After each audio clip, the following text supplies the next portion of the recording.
We're ready? Whenever we're ready to go, we can go? Yes? Okay.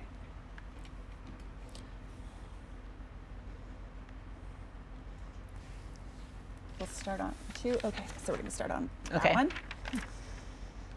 As soon as it lets me know.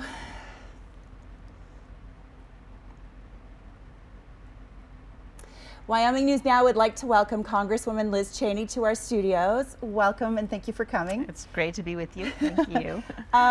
So there's so much currently in the news regarding the debt ceiling and reconciliation. What can you tell us about that, and what happens if we don't meet or move that deadline by October 18th? Yes, so we're in a position now where we have this $3.5 trillion reconciliation bill, then there's another about $1.5 trillion infrastructure bill, and all of that is new spending, and it is all spending. There's some things in the infrastructure bill that are good, that could have broad bipartisan support, but unfortunately there's an awful lot in there that would impose new regulations on Wyoming businesses. It would hurt our energy industry, our ag industry. So I don't support the infrastructure bill or the reconciliation bill. But what's happening now is you've had this massive new spending, and so we have to raise the debt limit. And in the Senate, what the Republican leader has said is that basically the Democrats have got to do that on their own. And they can use reconciliation actually to raise the debt ceiling. And so he has said there won't be Republican support, and that's the same situation that we're facing in the House.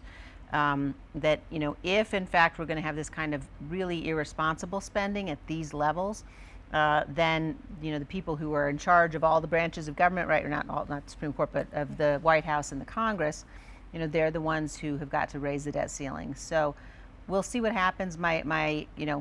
We have to raise it. It's very important that we honor the full faith and credit of the United States, that means something. The Democrats can do it through reconciliation, and my guess is that's probably where we will end up. So what does that mean then for our economy and our reputation economically, globally, if that doesn't happen? Yeah, I mean, that it will happen because we won't default. But I also think that it's important. I mean, the spending that we're seeing is so significant and so huge, and comes at a moment where it will fundamentally restructure our economy, fundamentally restructure the relationship between the government and individuals in a way that's very negative. It also, we're seeing the inflationary pressures this new spending is causing, and when you have a situation where you're pushing through so much new spending, and it really hasn't been, with respect to the reconciliation, no bipartisanship at all. And you had, back in August, I think almost every Republican senator signed a letter to the president saying, look, we're not going to raise the debt ceiling, and we're alerting you to that now. So if you need to do that, you need to think about mechanisms to do it. So I think that the Democrats will ultimately use reconciliation to raise it. I would hope that it would cause some reflection for people to say we can't afford this level of spending, and it's not good for the country, and it's not good for our freedoms. It's not good for our constitutional rights to have the federal government play such an expansive role in terms of this massive overreach that these bills will entail. Right. What do we need to keep in mind during this pandemic and the financial situation many Wyomingites and Americans find themselves in? Well, the pandemic has been very difficult for a whole range of reasons. Obviously, first of all, because of the death that's been caused. Talking to hospital administrators around the state and talking to our nursing home administrators, people are facing, very, very challenging and difficult times. People need to get vaccinated. It's really, really important for people to be vaccinated, to be double vaccinated. It can save lives. And it matters hugely. And if you just look at what's happening, in the hospital here in Cheyenne, the numbers of people who are on ventilators, the numbers of people who are in the ICU with COVID, and the vast majority of them aren't vaccinated, and it's killing people.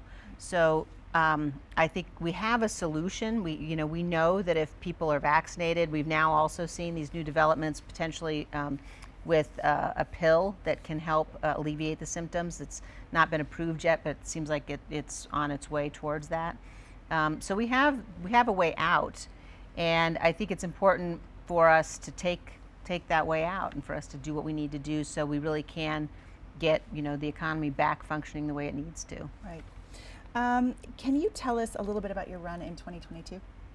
Yes, I am looking forward very much to running for re-election this year.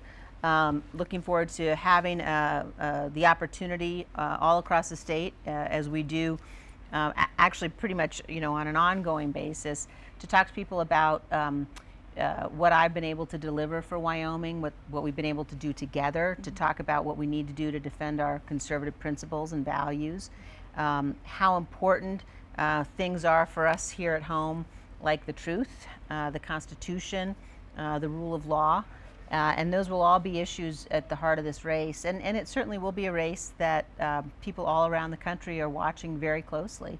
And so I think it's an opportunity for us here in Wyoming really to be an example for the rest of the country about what matters and about what we need to do to move the nation and the state forward. So then that brings me to my next question. How important is the rule of law for leaders to abide by? Well, it's everything. Our nation is a nation of laws, and courts make decisions, and you can say you disagree with the rulings of courts, and of course you can appeal the rulings, but you cannot ignore them. And what we have seen happen, unfortunately, with former President Trump in the aftermath of the election was to ignore the rulings of courts and to continue to do that in a way that provoked people, that misled people. People have been told that the election was stolen. It wasn't. There's certainly, in every election, there's fraud, but the Trump campaign had the opportunity over 60 times to bring cases in state and federal court to show evidence of fraud, and in every instance, the judges ruled against them. We have to have a peaceful transition of power, and we have to abide by the rule of law. The law applies to everybody. So what's the consequence of the leaders not abiding by the rule of law? What's the ultimate consequence? Then we're not a republic. We take for granted for too long the peaceful transition of power. And that's something that really defines us as a nation. And when somebody loses an election, you have to be willing to say, I fought hard, I lost, maybe you're going to run again. But you can't do what the former president is doing now, which is lying to people around this state, lying to people around the country, convincing people of something that's just not true. It's not right. And we have to have leaders who will stand up for the truth. And certainly, what happened on January 6th can never happen again. That's a line that can't be crossed. Right. So we're seeing a lot of people in positions of power picking and choosing rules and laws that they play by, leaving a lot of Americans to feel disillusioned by the whole political process. How can you help ensure faith in the government and the political process in the future? I think that's a really important question, and I think that people have to have hope. People have to know that they can trust their elected leaders, that they are electing and putting their support behind people who will do what's right. I think people have to know that their elected leaders are going to abide by the oath that we all swear to the Constitution.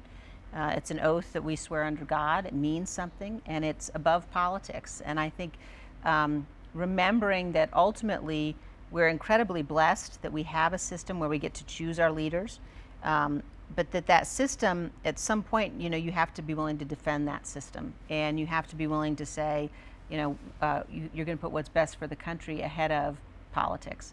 And so I think that's a really important part of giving people hope for the future. Perfect. Let's say if you were president now, what would you do to help stabilize the economy? Well, several things. First of all, I would not have launched this massive spending spree that we've seen. I think that is going to have the opposite effect. I think we're still seeing the impact of some of the very negative policies that came about from the first COVID package under this administration. Some of our unemployment payments, for example, that have encouraged people to stay home, have been really devastating. I would go back to some of the economic and regulatory and tax policies of the last administration. I think that when you look at the Tax Cuts and Jobs Act, letting people keep more of what they earn, cutting the size of the federal government, the regulations of the federal government, reminding people that it's entrepreneurship and small businesses that really make our economy grow and thrive. And the government's role should be to get out of the way, to help provide support, through an emergency like the pandemic if it's needed, but mostly to get out of the way and let Americans thrive and take advantage of the opportunity that we have in ways no other country around the world has.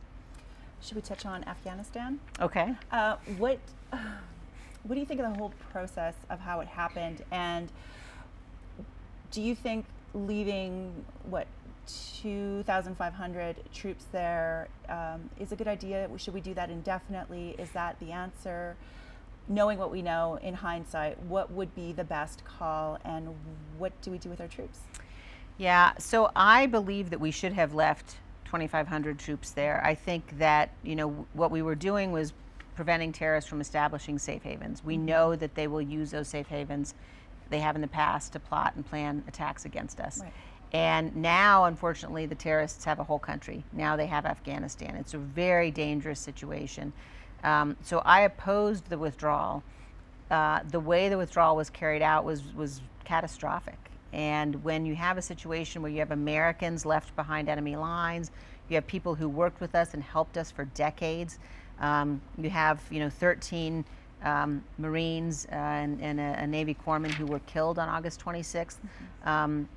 Those things did not have to happen, but for this policy and the way that it was carried out. So I think the impact on America's leadership and America's image around the world is very significant.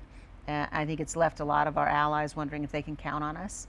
And a world where people think they can't count on America is a very dangerous world. Right. So I think it was one of the worst foreign policy mistakes, certainly in my lifetime, and I think we're going to be paying a price for it for a long time to come. Do you think offering full asylum to all of our allies in Afghanistan is the absolute right thing to do? Should we be doing more or less? Look, I think the people who worked with us and who helped us, we cannot abandon them. Obviously, we have to have a very clear and rigorous screening process in place, knowing that our adversaries may, try to use our goodwill against us, and so we have to know who's coming into the country. But people will not help us; they won't stand with us if we abandon those who have. And unfortunately, we have a situation in Afghanistan now where many of those people who worked with us are facing, the possibility of death at the hands of the Taliban. Right. Is there any question that I haven't asked that I should be asking, or anything you want to throw in? I don't think so. Will you be running for president? No, I'm running to represent Wyoming in the House of Representatives. And that's it for now. That's what I'm doing. Oh, well. Thank you so much for coming to Yeah, visit it was great. us. Thank you. Great to be with you. Yeah. Appreciate it. And thank you for watching Wyoming News Now. Back to you. All right. Thank you so much. That was great. Sure. Thank you. Thank you for answering all my questions. Yes. And going in depth. Oh, How long have you been